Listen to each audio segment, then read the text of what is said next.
Police at your door. Bailiffs demanding entry. A legal threat lands without warning. In that moment, who's actually on your side? This is Willoughby Genius Mark II, a legal protection platform that acts like your own personal legal team. Built on over 750,000 verified legal entries, spanning 50+ countries, it delivers immediate, actionable guidance when it matters most. No appointments, no gatekeepers, no £300 an hour delays. Just clear, lawful direction in real time. It doesn't replace the law. It gives you direct access to it. Powered by advanced AI, Willoughby Genius Mark II verifies, prompts, and protects. Calmly, precisely, and without bias. It never forgets a statute. It never panics. And it's always available. Legal technology is moving fast. Those who understand it early will have choices. Those who don't will be managed by it. Willoughby Genius Mark II goes further than any barrister. It educates too. Know your rights. Act decisively. Take back control. Click on the link below and use LSB Pro for £5 off your first month's premium. Hello, welcome to another LSB Film Podcast with me, your host, Chris with a K. I hope everyone's well. Today's guest is Rebecca, and Rebecca brings a perspective far outside the mainstream, questioning accepted narratives and exploring subjects many people avoid altogether, from hidden power structures and symbolism to consciousness, law, religion and politics, and the nature of reality itself. Nothing is off limits. In this conversation we explore common law, cosmic law, collective consciousness, Tartaria, media programming, awakening, and why so many people resist ideas that challenge long-held beliefs. So, without further ado, let's get into this. Welcome to the show. Are you concerned about all this corruption being rebranded as conspiracy theory? Well, don't you worry. Sit back and relax and join in the conversation with today's guest. Welcome to another LSB Film Productions podcast with your host, Chris Brooks. So yes, it's wonderful to have you here, Rebecca. Thank you for joining me on this show, and please, for the guests watching, or viewers watching, sorry, or the guests, could you tell us a little bit about yourself, please? Yeah, certainly, Chris. So my name's Rebecca. I was adopted into a military family in 1965. Like a lot of children at that time, we weren't able to actually find out the identity of our original sort of family. So for all intents and purposes, my mother and father were my parents, even though they were they adopted me. So I was born into a military family. They didn't have any children of their own, so I was a single child. And unlike a lot of children who are adopted, especially if you're a single child, you sometimes get spoilt. And I was spoilt, and I was very fortunate to be in such a loving family. And I certainly had many opportunities which a lot of children wouldn't have had. Because my father had quite a senior position, I was able to enjoy a lot of the things that otherwise children wouldn't. And because my father was in the Royal Navy and he was a senior officer, it meant that I was able to go on trips and things that generally members of the public wouldn't have access to. So there were a lot of fond memories in that respect. Okay, so my early childhood, everything was normal, quote unquote. Up until about the age of 10 years old, I had a relatively normal childhood as a little boy. As I said, I was very fortunate with my family. I grew up around boats, so one of the things that used to be very much part of the family activity was to do a lot of sailing, and I had 15 wonderful years of sailing, and I've always loved the sea and being on boats and so forth. At around about the age of 12 years old, when most boys sort of go through puberty, girls generally start earlier. But as a boy, I was obviously hoping to once I sort of started hoping to sort of be like the other boys in the class. But I soon realized that just wasn't happening. And from a physiological point of view, I wasn't developing. And as I've also found out, I had learning disabilities, and I definitely consider that that's part of the fact I had a significant delayed puberty, to the point where about the age of 17 years old, my parents got increasingly worried about the fact that their son, now a teenager, wasn't developing. So mum sent me for medical tests at the local hospital. And one of the worst things that I had during the week that I was actually in the hospital was I had a full body medical examination in front of a load of medical students. And that hadn't been announced, and my mum hadn't been told prior to that. So there was me lying there in my birthday suit on this table, basically, being peered over by all these students who probably hadn't seen an undeveloped teenager before, essentially. So that was quite traumatic for me. Yeah, I I can couldn't really imagine. do much about it. So anyway, the options were that either I would eventually, my puberty would start, or I'd be put onto hormone boosters. That was the advice that the doctor gave to my mum. Well, what happened was What eventually year was my this? Sorry, what you? so this would have been when I so this would have been when I was still at school. So this would have been around about I would say 1979, possibly Okay. 1980, I think. Probably, yeah, 1980, I think, around about that time.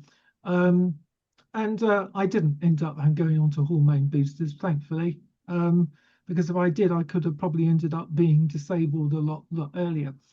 Anyway, so my body started to develop. So from about 17, my body started to shoot up from a very petite 5'2" teenager who couldn't fit into adult clothes because I had such a small frame, to going from the 5'2" to where I am now, which is 6'1". But it took about 2.5 years or whatever it was to get to that height.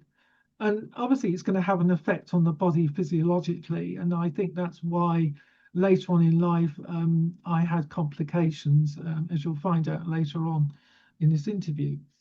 Going into my adult life, because I had the problems with puberty and so forth, and I had a lot of issues going to work. I had no confidence in myself. I had an awful lot of problems with being shy and introverted, and it wasn't because I wanted to be antisocial, but because of all the bullying that I suffered when I was at school as a direct result of basically not developing that, and then you become vulnerable. I was open to the same kind of abuse when I went into the world of adult work, and there were several instances where worked in a factory, and there was a sort of culture of bullying. I don't think would be accepted these days. I think possibly those people would have been sacked, but it went on. For example, if you were gay, they would quite openly abuse you. I mean, I'm not gay, but I mean, there were gay people at the company I worked for. Plus, the funny thing was, Chris, there was actually a transsexual woman working in my department. Now, bearing in mind, this is a long time before I changed or ever considered I would ever go into such an extreme length. I found it quite uncomfortable being with this individual, because they basically looked like a man. I mean, they sounded like a man. And anyway, that was my first introduction to someone who was transsexual or transgender, and until much later on in my life. So my life just basically went on in the same kind of direction. The one thing I would say, I was always very artistic, and when I was at school, I was hopeless at anything academic, but I was always very good with art, very artistic. I was also a musician, became very musical. I learned to play the drums, and I ended up playing for about 20 something years on and off. Yeah, so I wanted to try and use my natural talents, my artistic talents, to get into something I enjoyed. Hmm. And so I gravitated towards the idea of possibly working in a recording studio, because I've always had a very technical interest, shall we say, of how things work, and I've been fascinated about, the whole recording process. So while I was working at one of the at a big factory, um, I enrolled on a 1 year part-time recording course at Kingston Polytechnic, which was over an hour's driving from the factory. So once a week, I would make the trip after work and drive all the way up to Kingston upon Thames to Kingston Polytechnic, and spend 3 hours learning about the basics of sound recording on a multi-track recording console, learning about different microphones and wristbands, and eventually, after a year doing that on part-time essentially, and doing the occasional weekend course, I got a certificate, saying I passed the course and the rest of it. Didn't mean it was going to lead to anything, because, as you probably know, often when you want to get into something like recording on the film industry, it's who you know rather than what you know. And whether And you're that's what prepared to happened. sell your soul or not.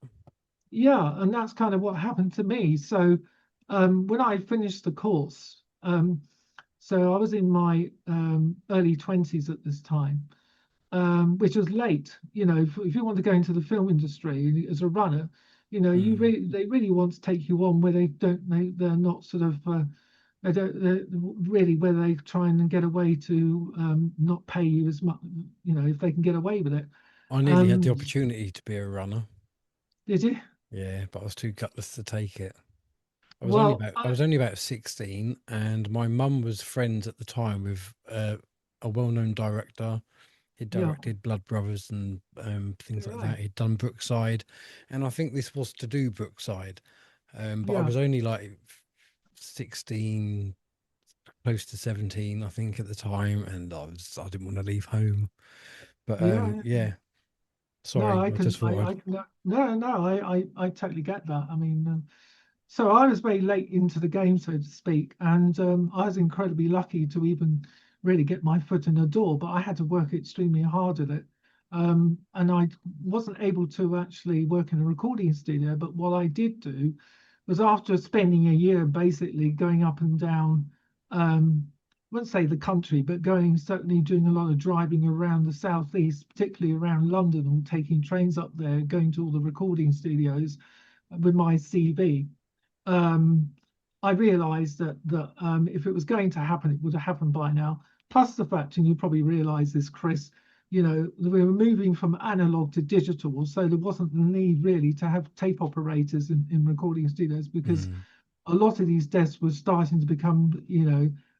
automated, or yeah. So I realised I needed to widen my job search.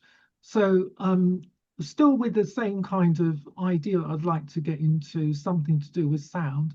I ended up working as a sound assistant, basically, and doing a bit of part-time sort of boom operating as a freelancer, not continuously, I might add, but and that came about really because I was determined to do it. It was just sheer bloody determination and sending out lots of typewritten CVs.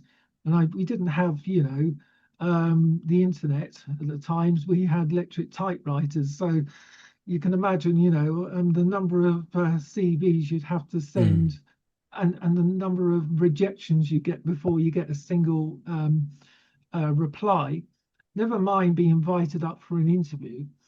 So that's the sort of the way it went, until eventually I came across a company called First Choice Productions in Kentish Town in London, and they were looking for essentially a runner at the time.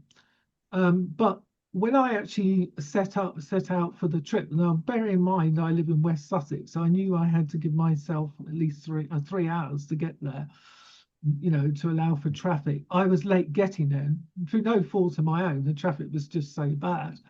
And so I missed that opportunity. So when I got to the interview, they said, "Oh, I'm very sorry, that that position's gone, but there may be an opening for a sound assistant. Would you be interested?" I said, "Yeah, of course." So I went up to Shepperton Studios. I'd never been there before.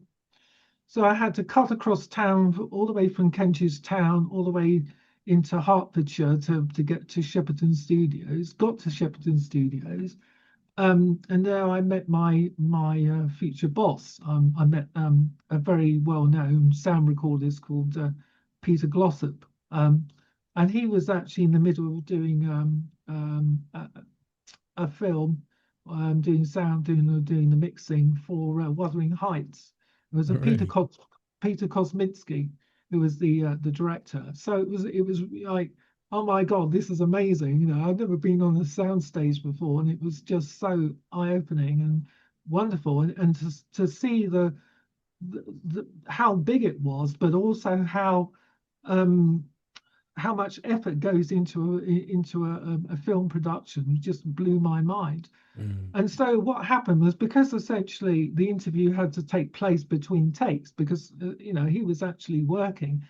As soon as the bell rang, there's a bell goes off, between shots, and it was, and then everyone could talk, at least in between. He would then say, "So what have you done before?" and all the rest of it.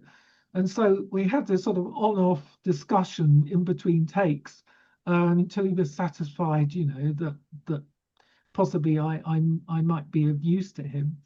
And I ended up working on a production called A Masculine Ending, which was a BBC pilot.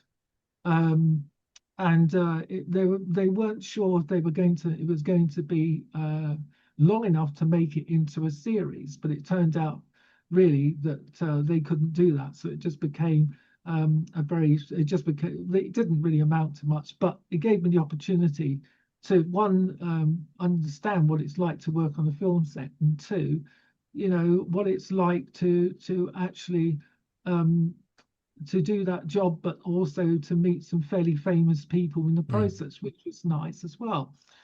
So I did that, and that involved basically going up, leaving home, and living in accommodation in a YMCA, a rough end of London. I'm trying to think what it's called now. It will come to me. I basically stayed in this place, and I decided that, well, it was easier just to stay there and wait till the shoot was over. And so I stayed in London. We filmed in London, Greenwich, and parts of Cambridge. And the crew was actually put up in a hotel in Cambridge, which was quite nice. We shot around the streets around the universities, which was really nice. Mm. So that was my first foray, so to speak, working on a professional production. And my job basically was to assist the sound recorders, basically carrying all his equipment. So he had all his sound gear, he had his different boxes of microphones and radio mics. He had a Nagra, which is a beautiful piece of equipment, fantastic analog recorder, the digital now.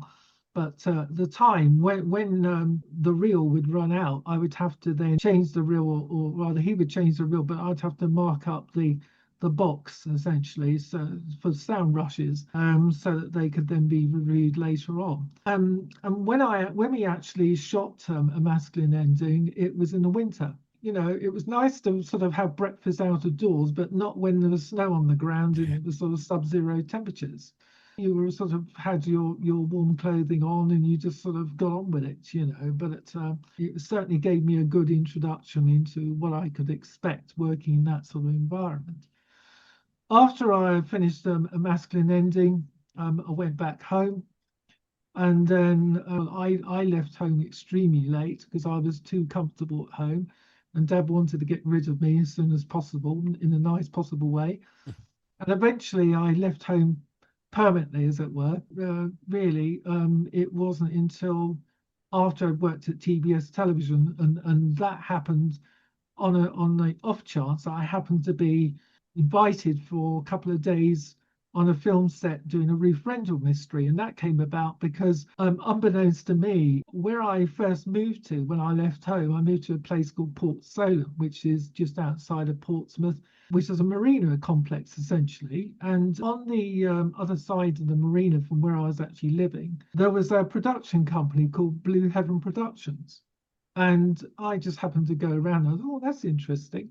So I decided to drop my CV round there, and and because I was very close, they could call on me if they wanted to. And I ended up being asked if I'd like to come out on a Ruth Rendell film shoot, and I thought, yeah, definitely. So I was ended up helping out the sound recorders and boom operator, and even operating doing a bit of playback, which was a nice thing to do. And while it was the second day that we were shooting in, I think it was Southampton, the production manager on the set asked me at the end of the day, would you like to see how sound is processed? Would you like to go to actually the post-production? I said, yeah, definitely. So I was given an invitation to go to TVS Studios. So this would have been early 90s. So this was before Meridian. And essentially TVS Television had won the contract after Southern Television had been running the company for a long time. So TVS Television put their bid in and they won. Now, unfortunately for me, when I went to TVS Television, I mean, on the day, I mean, it was wonderful going around the editing suites and seeing how they actually process the sound and all the rest of it, how it's all mixed down to telecine, because at the time they had this thing called telecine. I don't even know they have it now, which essentially is where you combine the sounds and the picture, and it essentially becomes one track. But while I was actually there, the post-production manager of the sound happened to be walking down this corridor, and he saw me, and he didn't know that I hadn't actually gone there to meet him. He thought I was somebody else apparently, and that resulted in me being offered a contract working as a library runner. So I ended up working as a library runner for TBS Television over the Christmas period, and that was wonderful. I really enjoyed that, and I was actually paid, I thought, quite a reasonable amount of money, considering I was just a runner. And was this after you'd transitioned? Oh no, this was before. Right, okay. This was a long time before. Okay. So and then what happened was, I continued on and off, doing bits of film work, working in as a freelancer, doing a bit of boom operating later on. And then in 1996, after doing a feature film called Funny Bones, where I was actually paid quite reasonable money, I ended up going back home because I just couldn't get enough work and I couldn't make enough money there. And that basically ended up for me retraining, for want of a better word, and learning about office skills and that kind of thing. And that would serve a purpose later on in the future. So I did all sorts of ordinary jobs. I worked in shops and things like that. So when we got to about, say, let's say, the late 90s, I met a woman, and we had a fairly long relationship. We wasn't a permanent relationship. We were together from 98, I think it was, to 2003. But that was my only really long-term relationship. In 2003, I split up with her fairly acrimoniously. And after all the things that happened to me in life, I came to the conclusion that really I didn't feel comfortable being a man, having a male role, because I had a natural femininity about me, and it wasn't just dressing. I mean, that was something a lot of cross-dressers do. They do it really for the thrill of it, but it was more than that for me. It was more. What's the difference between a transvestite? Mhm. because they were quite popular in the 80s, weren't they? Yeah, Transvestite. yeah, cross-dressers, transvestites. It's often associated with being a fetish, um, Mm. and it's often associated with something. It's a sexual thing, it's stimulation essentially.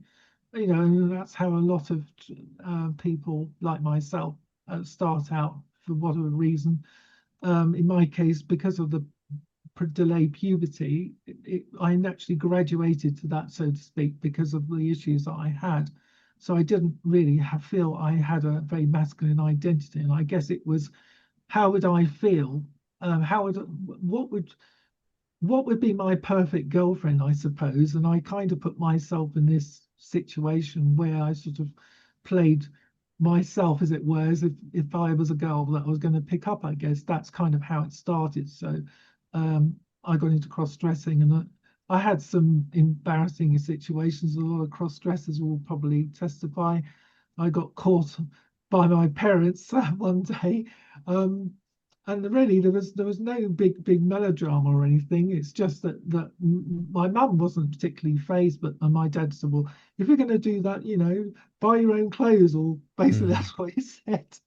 So I sort of just cross-dressed on and off, for years and years, but nothing really. I never really thought about seriously about who I am, how and how comfortable I feel in my gender. I didn't really think about it until after my last relationship, which finished in 2003. And by that time, I realized I felt much more comfortable living as a female, living as a woman, because it seemed more natural. And I seemed to have a much more natural female psyche. It wasn't something that was forced or anything. So it was relatively easy for me to adopt a more feminine role. And so my quote unquote official transitioning started in 2008. I changed my name using a statutory declaration. There's various ways of doing it.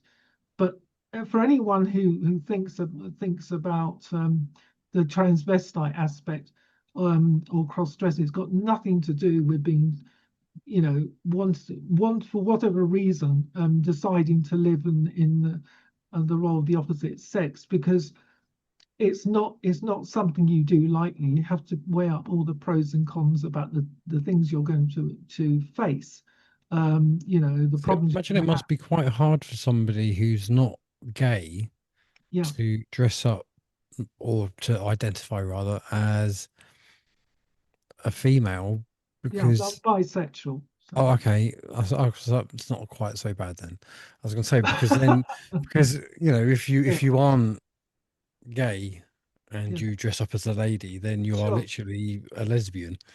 Yeah, there's a lot of label, and the thing is, at the end of the day, a lot of this comes down to labels, and society wants you to fit in a particular category, so they want everyone to be a particular label. If you don't fit in that particular criteria, you're considered to be an outcast, or the black sheep of the family, or whatever. I've Mm. always been that. I've never believed that this rigid construct, you have to be X, Y, Z. Just be yourself, just be authentic. And I like to think I'm authentic. I don't care about the labels. The important thing is this person a nice person? Is this person a kind, genuine, caring person? Are they empathetic? All those sort of things. Not, what you dress or how you look. I think those are irrelevant. That's basically down to the Mm. stigmatizing in society, and a lot of that. I don't think the LGBTQ plus whatever it's at now has Yeah, done any favors. absolutely right. I Absolutely think correct. the biggest concern for most people, like me, I will address you as you like. I respect you to do that. I respect you enough to respect your, how you live. Sure, The biggest thing that most people would have is when it comes to the children I and it agree. comes to Yeah, yeah, grooming and all those kind of not so nice pleasantry aspects. Now I know that's completely separate, but it's Well, it's unfortunately it's not been because muddied, hasn't it's it? not because it's deliberate, Mm. because this is the whole thing about, the march for the institutions, which goes all the way back to the communists in the Communist Manifesto.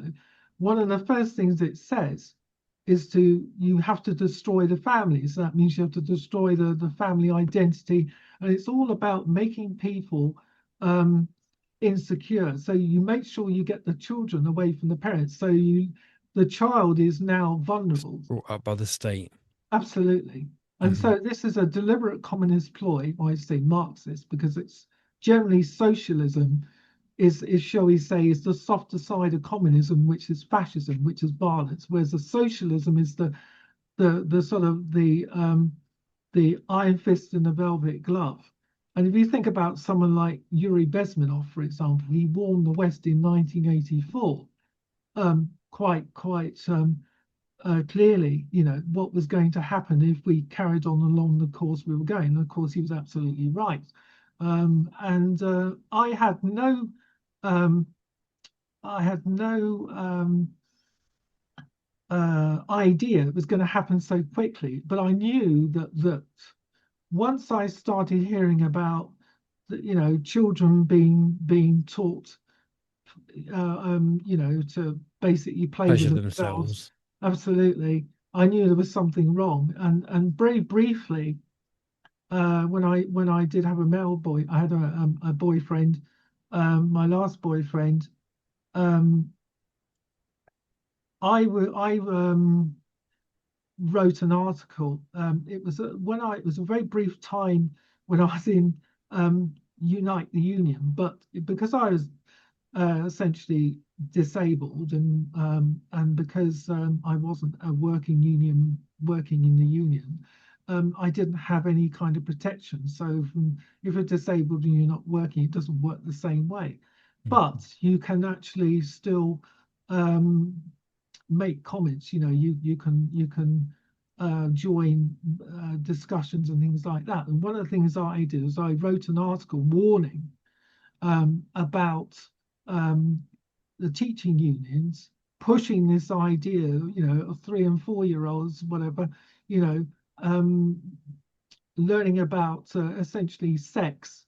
And I thought it was completely unacceptable. I knew that this was indoctrination. I knew where this was going to ultimately end, and I did my best, at least, to try and warn people as far as I could that the likelihood that this was going to then be pushed in a way that it was going to destroy families, and Mm. consequently that's what it's done, of course. um, but of course, with the LGBT thing, when it started, and before they started adding all these letters to it, which makes absolutely no sense whatsoever. It's hard enough to say, you're lesbian, you're gay, you're transsexual, transgender. But then when you start Mm. adding all these other labels, like Well, this I is yeah. Well, that's what kind of, because even the founder of LGBT, he's opposed by it, isn't he? Because mm, lesbian, gay, bisexual are your sexual preferences. Everything after that is ideology. absolutely, the Yeah. whole thing's ideology. Mm. And the thing is, because I came from, I mean, I was never, went into the military, but I guess somewhere along the line, I suppose I absorbed so much of the military life, I began to think in terms of strategy, Mm. and the way that warfare is conducted. You don't have to do it for the bullets and a gun. You can do it by subversion. And of course, this is what Yuri Bezmenov talked about explicitly, about how you get into um, a target country and basically destroy it from within. And then you can then take over that country. And that's exactly what's happened to all the Western world. I would say practically happened to most of the Western countries. We have been infiltrated by communists through Marxism, through the march through the institutions, particularly through the education system. And this is where we are now. And all I can say from my personal experience, until we recognize that that most of us have caught up in this, and it's not our fault. It's the fact that we have been, I wouldn't say victims, I don't like to use the word victims, but we have been uh, Manipulated. manipulated. Absolutely. We're being manipulated, lied to, given basically put into a mass psychosis, uh, where we get to a point where that we no longer can recognize what, quote unquote, what is normal, what is moral, what is immoral.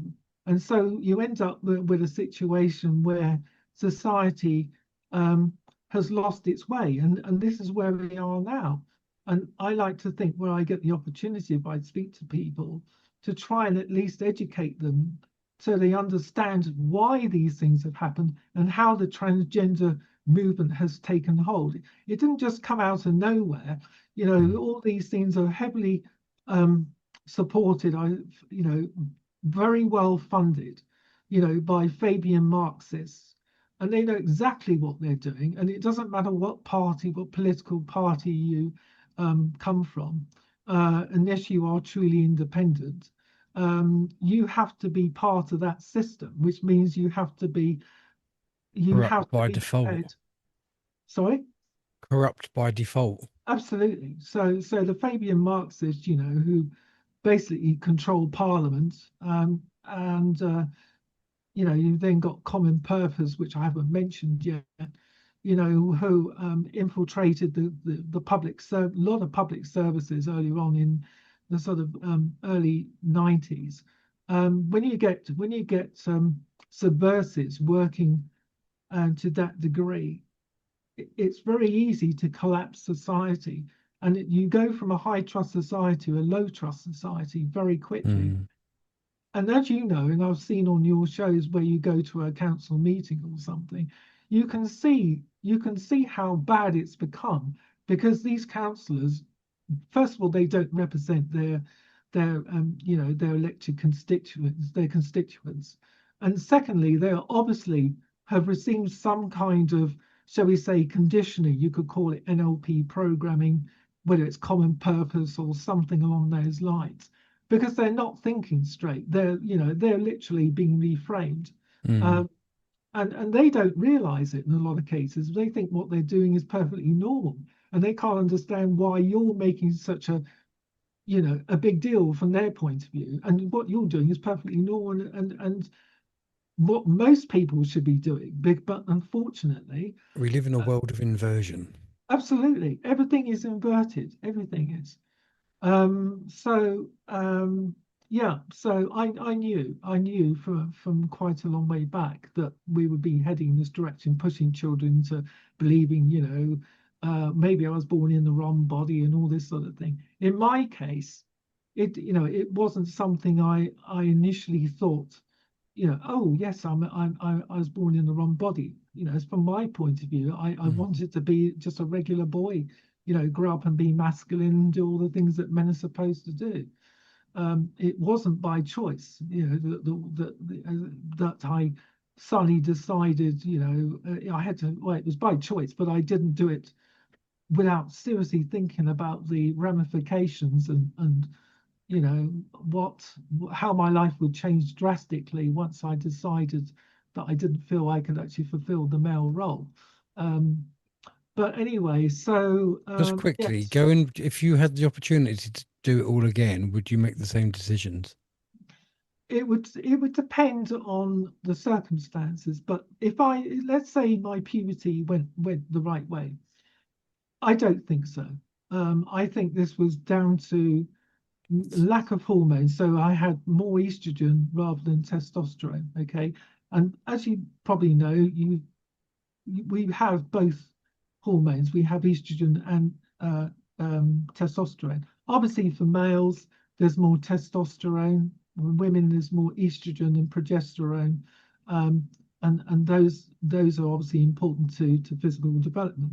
But if you get an imbalance, like you have more testosterone, it makes you aggressive.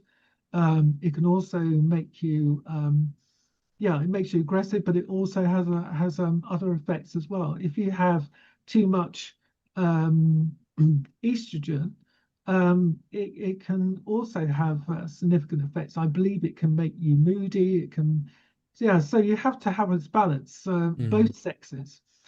And I think the reason why we have this continuous battle between the sexes goes all the way back to feminism. From my point of view, it seems to me that when the feminism started, it didn't just start, it was an idea. There was obviously a specific objective, and Well, whoever, would you like to know what I think the objective was? Well, it yeah, probably sure, goes back further than like, well, I don't know how when feminism started, to be fair. Basically, the Rockefellers or the Rothschilds or whoever the big wigs at the time were yeah, realized that women weren't contributing tax wise. hmm And like you said about the get them out of the family unit so the state can bring them up. I think that's what feminism was all about. It was yeah. about giving women the appearance that they're equal.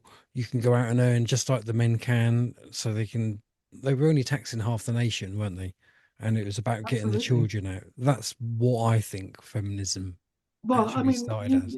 I mean, I follow Graham Moore a lot. I'm a constitutionalist, Shout out and to Graham. I've got a T-shirt which I think is appropriate. It's the Constitution is the solution, and yeah, I designed it myself. But anyway, the thing is that you've got to remember that what I'm going to say is the crypto Jews, not all Jews, and this, of course, is how they try and get you into a corner and say, oh, yeah, you're anti-Semitic, you're this.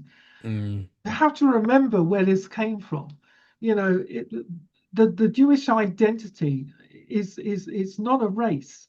It's and the idea that this that you've got this Judeo-Christian society is complete nonsense because it's a completely separate thing altogether, and it goes back thousands of years. And if you go back to Rome, for example, they basically created what I would say the framework of fascism, and it was through the Roman Catholic Church, and particularly when the Vatican came into being, that the Vatican wanted essentially to get rid of the Protestants. So I guess that means people like me and you or whatever, because they didn't want to have any opposition to the Roman Catholic Church, which essentially is Rome. It's like Rome 2.0 because we mm, are now living in a new Roman Empire essentially.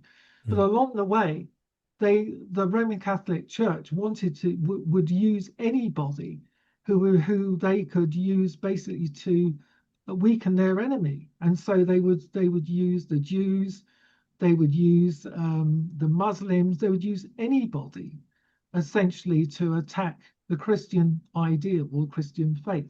I don't have a view other than the fact I believe in live and let live. I don't believe in this idea that you should have a superior society where one particular group of people claim to have autonomy over the human race. And there's certainly obviously people who do believe that, and people like Rockefeller and Rothschilds, they believe in Talmudic law. They believe in this idea of superiority over the goyim, everybody else. Mm.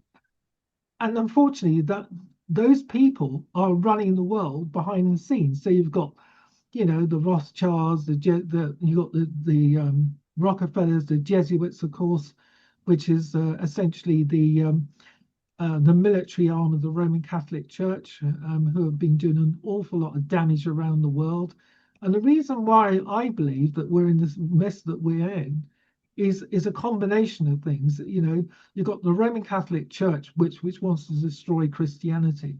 You've got the Islamists who have been used, I would say, probably by the Roman Catholic Church in some way to infiltrate, not infiltrate, to invade Western countries to destroy Christianity. Then you've got the Jesuits, and I believe that there's essentially you've got the Jesuits, you've got the crypto Jews, you've got the Islamists all working together, basically to destroy, our society. So they Isn't it can, also known as the Kalergi plan? yes, yes, yeah. I think it's all part of it. But looking at it from a military point of view, we're talking about an invasion force. we're not talking about just a group of people who have been displaced. I mean, the British, in my opinion, are the enemy of the people, and they are not the English. And they hate the English. They absolutely despise the English, and they are absolutely behind all the atrocities, that you can count on your hands, from the Bolshevik Revolution, to displace the royal family, the Romanovs, and slaughter them, to bring in communism. And that came about through the Fabian Society, which sort of started around about the sort of late 1880s or what it was, who formed the Labour Party. And that, in my opinion, was a front, essentially, to push communism through the idea that through that you could support the working man. But really what they were working to behind the scenes was global domination eventually, which would result in global fascism or communism. It doesn't really matter, but that's where we're heading. And a lot of people still seem to think that doesn't if I support this particular party, and they're successful, we can change things. But you've got to remember, these people basically are controlled by the same forces. They are controlled by the Jesuits, the Fabians, the crypto Jews, whoever you want to call them. And of course, you've got the United Nations, who were set up basically by communists. And we've got the 2030, 50 agenda, whatever it is now. Yeah, and then of course we've got things like the Club of Rome. Absolutely, yeah. What's the 300 one? Or is that the Committee of 300? That's it. Yeah. Yeah, and you've got the black nobility and all the, and of course the Committee that of Foreign Relations. Yeah, the CFR. You got the Royal what is it called? You got Chatham House, and Common Purpose very much fits into that. And for anyone who's never heard of Common Purpose before, I would say if you've ever watched UK Column, if you look at their earlier episodes and they talk about common purpose, you'll get a better understanding of what common purpose is and why it's so dangerous. In fact, the Freemasons apparently have actually said that they believe that common purpose is a threat to their, you could call it domination, for want of a better word. So they are a serious threat to, to society. And I've got documents about common purpose, how much money they've spent on, using taxpayers' money, essentially. I've got documents. As I said to you, I believe in a message to you, I don't, unfortunately, have a way of uploading them because I haven't got a camera. I can't attach them. I can only sort of take a picture or something and then save it to Word or something. I can show it to you on the screen, but whether you'd see it or not, I don't know. But I can certainly show you the proof because I have a lot of documents which show what they're doing, how much money they're spending on who's actually spending our money to do these common purpose courses. And it's the public sector. So you've got councils doing common purpose. I don't know if they're as prevalent as they used to be, but for example, I've got a printout which I got from the UK Column. They've got a site, I think it's called CP Exposed, I think it is, where you can actually download documents which they've collated. Basically, they collected which shows that common purpose has been used to train senior staff members in different organizations, particularly in organizations like local councils, job centers even. So if you're wondering if you have to go to a job center, why there's an atmosphere of hostility, shall we say, well, you only have to look at the way that common purpose actually sort of trains or their training methods, and then you can see why everything everything is falling to bits, and why we've become a low trust society. And that's the whole idea. That's what they want. They want to destroy society to bring in what they call their new world order. I personally believe we are in the new world order already. What I do, but I don't believe it. We can't get out of it. But I believe we're going to have to fall a long way further before people finally realise that their quality of life. I have always been quietly optimistic that good Yeah, will always conquer. yeah. I There's a believe lot that. of collateral damage, like you say. Yeah, Whether we see the final result in our lifetime, I don't know. I'd like to think yeah. so, but yeah. I think, yeah. I mean, I think that's a fair comment, and I am optimistic, but I'm also I like to think that I am also realistic in as much that at least for the time being, things are going to fall further, because a lot of people sadly are still in a sort of delusional mindset that somehow it's a party political thing. It's got nothing to do with parties and political Mm. Even Dominic views. Cummings has said that Uh, they're given scripts before they go into yeah. these meetings. They're told what to say. Well, I mean, very briefly, Chris, when I worked, I did some voluntary work, admin work. I worked at student services in Portsmouth. So this would have been in, I think, around about 2000 and 2008 or 2009 or whatever. Um, I didn't realise that Common Purpose were operating out of there until one day. Um, I happened to be talking to a member of staff. Perhaps I should have kept my mouth shut, but I felt that I needed this. I just needed to ask the question: have you heard of Common Purpose? And of course, the answer was, when you'd expect the answer to be no. But this lady said, yes, I do know about Common Purpose, and they hold private meetings upstairs. And that really, I was really surprised that someone actually said that to me.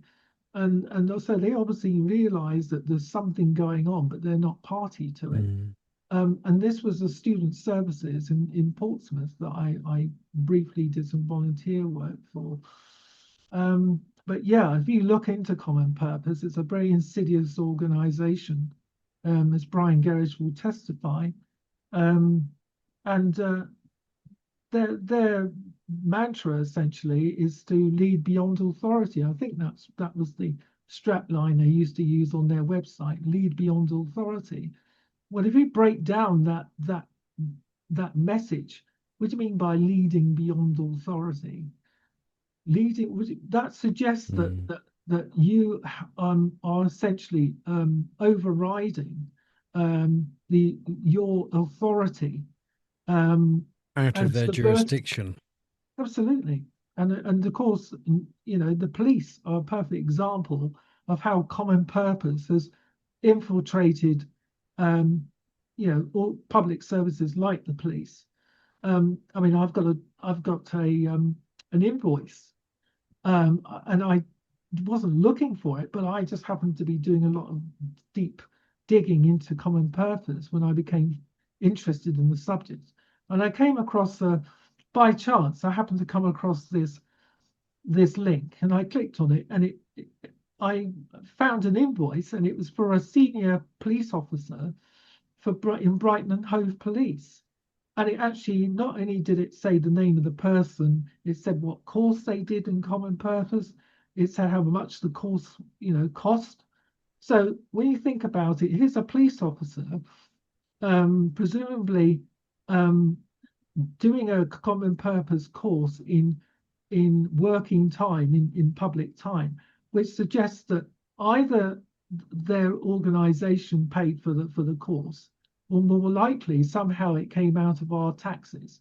And I would say it's more likely it came out of the public purse, I because would imagine that it was government funded, which ultimately means it's our money. yeah. Well, I mean, for example, Portsmouth City Council have done a lot of Common Purpose courses going back to 2001, I think it was, and there's I've got information which shows not only how many people um, actually did these common purpose courses, but how much each of those courses cost. And runs into tens of thousands of pounds. I mean, that's all that I know. And this is only for the Hampshire area. And there's even one particular person who stands out on this long list of people who have done these common purpose courses. And he's a very well-known comedian, a man by the name of Eddie Izzard. And apparently, according to the list, he was a head teacher at a I think it was a primary school in Basingstoke, but he did a common purpose course. It doesn't say how much, but he did a common purpose course. And I'm thinking, what are the chances that there's more than two Eddie Izzards? It's not a particularly common name, is it? No, no. So Yeah, well, uh, nothing surprises me these days. So, yeah, quite possibly. yeah, so that's just one aspect, I've been digging into. But then on a personal level, and how when I uh, after I'd essentially decided to change myself and all the rest of it, I had a number of plastic surgery procedures, and one of them went wrong. And eventually, what happened was, I think it was a combination. I think it was trauma, it was psychological trauma, and all the rest of it. And that eventually led to me developing an autoimmune disease. And whether that's connected, I don't know. But when I did develop an autoimmune disease, and I then suddenly, for the first time, had to rely on so-called government benefits, I very quickly realized how evil the Department for Work and Pensions is. Yeah. But not only that, about how much money they spend. I just talked about common purpose, how much money they've been spending on common purpose, training their leaders, line managers and so forth.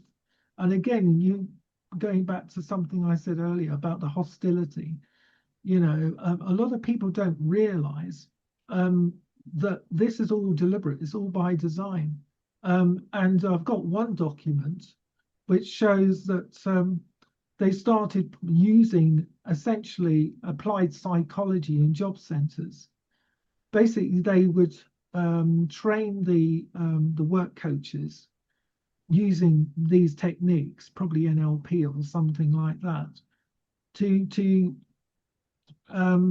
use that essentially when they're talking to claimants.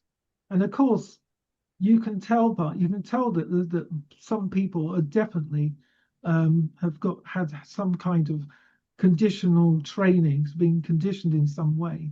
When you speak to them, they cannot see the rationalization or the immorality, shall we say, of their actions. And I definitely think that common purpose or that kind of subversive training is definitely led to a lot of the things that we have today, because again, there's a lot of stigma wrongly attached to people who become disabled, whether it's through an industrial accident at work or car accident, or in my case, through an autoimmune disease. Awful lot of stigma, and instead of people sort of looking at the logic behind it and seeing actually it's government policy, or it goes beyond that, it's actually those who control the governments who deliberately undermined and destroyed the public services because they got a particular agenda. It's only Absolutely. then. Even during COVID, they employed behavioral psychologists for the lockdown stuff. Absolutely. Act like you've got it, you'll kill granny. All these horrible, when you consider we we create our own reality with our own thoughts. Yeah. When you're being told to act like you've got something. Yeah, no, that's very true, Chris. And I mean, there's no doubt about it that mind control, which is government essentially control the mind. The whole population is being manipulated to believe in a particular reality.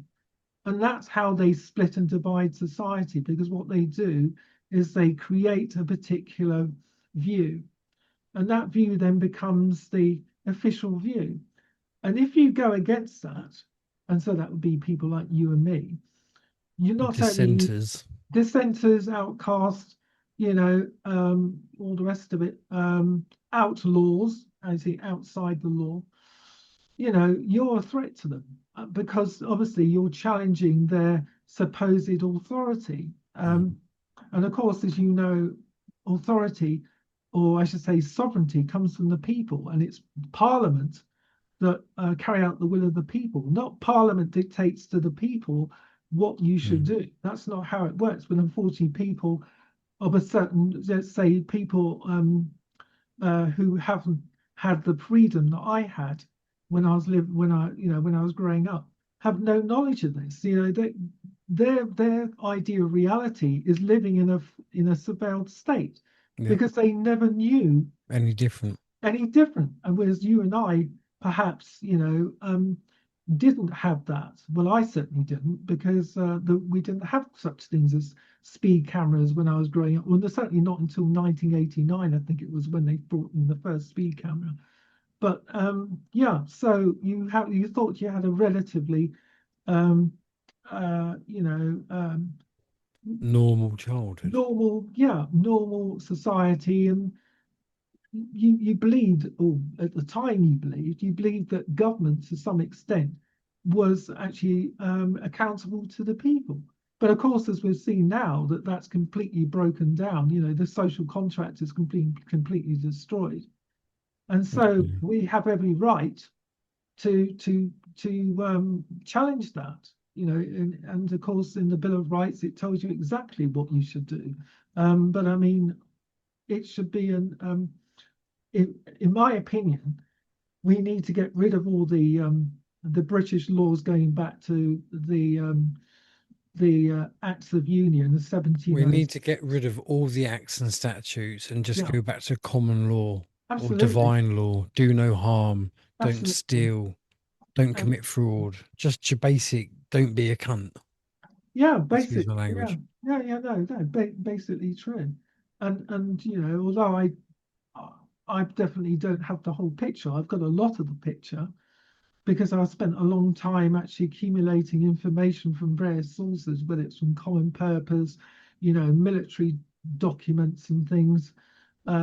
How, for example, with the AI, how the new soldier of the future is going to be essentially what do they call it? Augmented. Yeah, and I've got a document which shows how they're going to do that, and it talks quite openly about us moving towards a time when the command and control structure is going to become more and more automated, to the point where you could say, well, where's the responsibility? Who do you hold accountable? You can't hold a machine accountable. Do you hold the programmer accountable? Who's actually going to be accountable? And of course, you're seeing this rolled out by the government,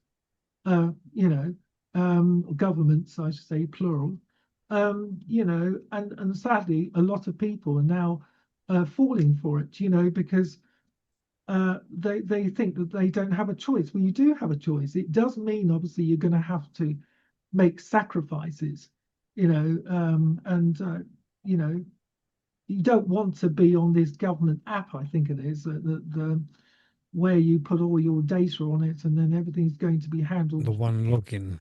Yes, because where it's that data is going to be abused, and of course you can't trust them at all, because they don't trust you. They think somehow that you should trust them. Well, I think what it is that they project, because they know that they're criminals and corrupt, that they then everyone else must be. Yeah, absolutely. Probably.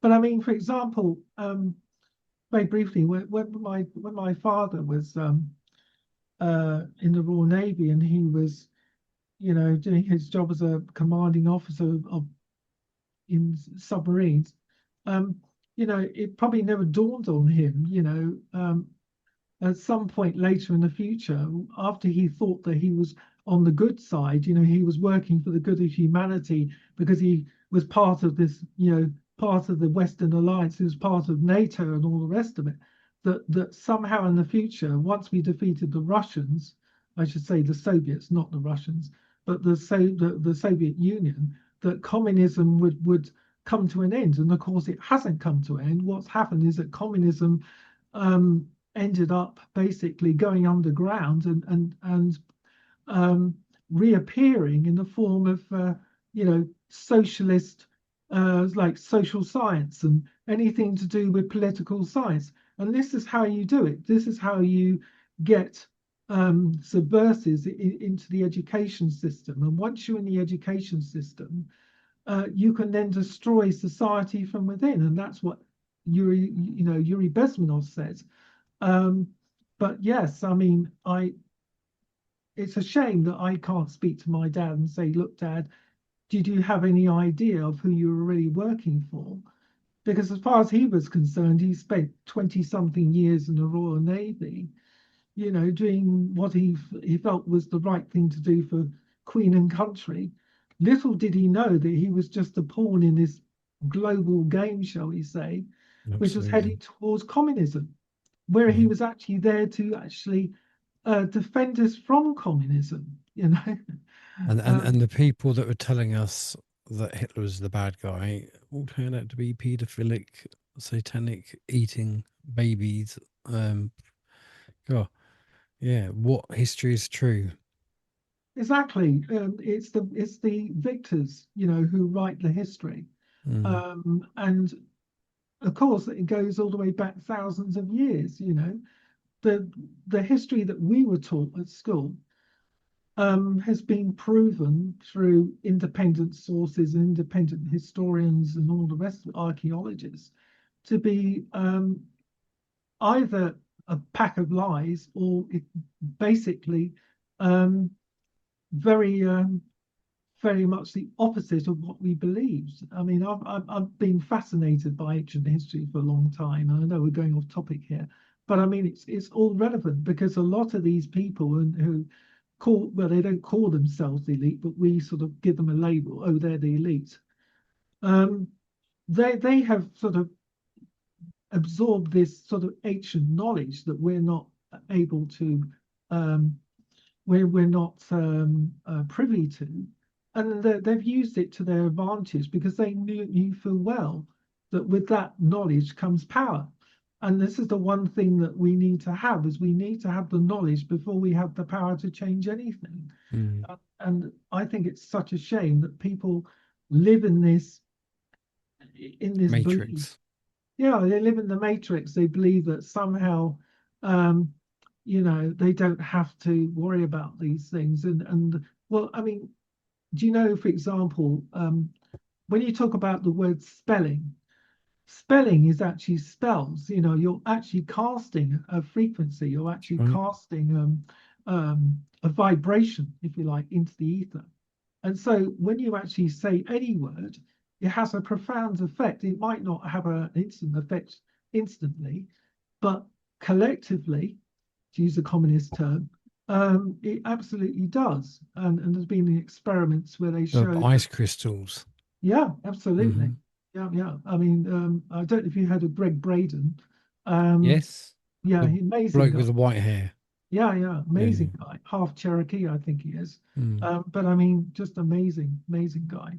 But I wish I had that, if you like, that insight and that wisdom that there was another way of living, when I was growing up. And I wish that I had the accumulated knowledge that I have now when I was younger, because I might have taken a different path. I always say hindsight's a wonderful thing, but a useless bloody tool. That's very true. Yeah, there's no point dwelling on the past. It's better to be in the present. In fact, that's something I think that's very important. Is there is no past. There is only the present. So whatever what you said 10 seconds ago is now already in the past, and thoughts create, That is only now. yeah, and thoughts, feelings, and emotions create our world. Without thoughts, you can't have an emotion. Without emotions, you can't change things, because it's all part of this, this concept that Nikola Tesla was famous for saying. There's, frequency, energy, and vibration, and essentially that is the basic fabric of the universe and everything in it, and we are part of that huge, we're part of that huge macrocosm, and I am definitely a strong believer in that. But as one individual, it's very difficult to kind of convince people around you unless they all sort of start to develop that themselves. You can't tell somebody what to think or how to change their views, because No, they this have to isn't come round to it in their own time. So you move on to someone else, who's perhaps a little bit more open open. to, yeah, open-minded. And so that's something I learned from Ian R. Crane, actually. I went to, I don't know if you remember, gosh, it must be 10 years ago now, when the whole fracking thing started. Do you remember that? Yeah, I remember the uproar. Yeah, so there was a guy called Ian R. Crane who's deceased now, but he used to do a spot on UK column, and he was one of the first to start a movement against fracking and the dangers of fracking and all the rest of it. But I went to a conference, and Alternative View, I forget which one it was. It was either 7 or 8, I can't remember. But he started this movement, essentially, where he would hold these seminars, where people would go to and listen to him and other speakers. And I went to one of them, and I met Ian, and he was a very nice man, and he gave me some very valuable advice. He said, Rebecca, he said, don't try and convince people or try and change people's views, because they will come to their own view in their own time. And I think that Yeah. was very sensible. I Very always I sensible always say advice. with like farmers, we just plant the seeds and hope that they might grow. You might not get to see the tree flourish, but you just hope that they might. Yeah, yeah, yeah. And that's all we can do. I mean, How would you like to end on a positive? sure. Is there anything that you would like to, I don't know, any hopes of aspirations where you'd like to see us as a humanity heading in the next 5 to 10 years? Well, what I'd like, I mean, one thing I've always wanted to do is try and be something greater than just being by myself. For example, I know you do a podcast and other people do podcasts. I don't have anything like that. Unfortunately, because I'm on universal credit, um, it's like universal slavery, so it's almost Hmm. impossible to start anything. And what I would like to do, if possible, is to collaborate with other people, and perhaps create something together, and something positive in the direction of the things that we were talking about, the constitution and all that sort of thing. Something that's going to be beneficial for the English people, certainly, but something Absolutely. that people can aspire to. So I would like to get more involved. If I could get more involved with people, I'd be happy to give up my time, because unfortunately I've got a lot of time in my hands. Not because I want to have a lot of time in my hands, but It's because I don't know the lot. circumstantial.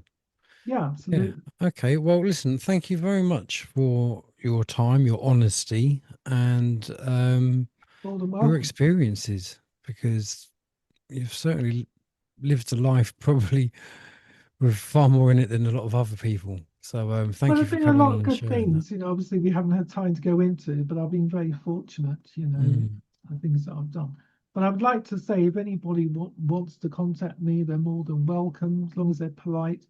And I like to think, well, if I could do something to serve the best interests of humanity, then I know that life has been fulfilled in some way, whether that's helping people. I don't know. I need to be doing something. I mean, I am trying to do things, but it's very difficult because I don't have friends. I don't have any family anymore. It's a bit isolating, and I'm not being a victim here. I'm just giving my honest view on my current situation. So, if there's anyone who wants to reach out in a way, whatever it is, I'm more than happy to talk to them. That's fine, and they can contact me through you if you want. Yeah, no worries. Yeah, well, there you go, people. You've heard it here. If this is I can't speak today. If this, do you know what it is? I had my wisdom teeth taken out about just over a year ago, and Yeah. since then my teeth have just gone,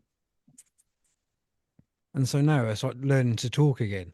Yeah, well, I But lost a lot of my teeth, which is why I'm very self-conscious about opening my mouth too wide. I've also got lockjaw, which doesn't help. But it's yeah. I mean, if I had the money, I'd have my teeth done and my jaw reset and all sorts of things. yeah, But I could write a list. Don't worry. But yeah, listen, everyone. I'm going now. I've got kids to pick up. I hope you've enjoyed this episode. I've enjoyed listening to this incredible story, and hopefully we'll stay in touch and maybe have you back on again at a later date to talk about more things. But until next, I definitely like to do that, Chris. yeah, okay, well we can arrange that. But Well, until thank you next very time, much. look after yourselves, and I shall see you on the next video. Bye for now.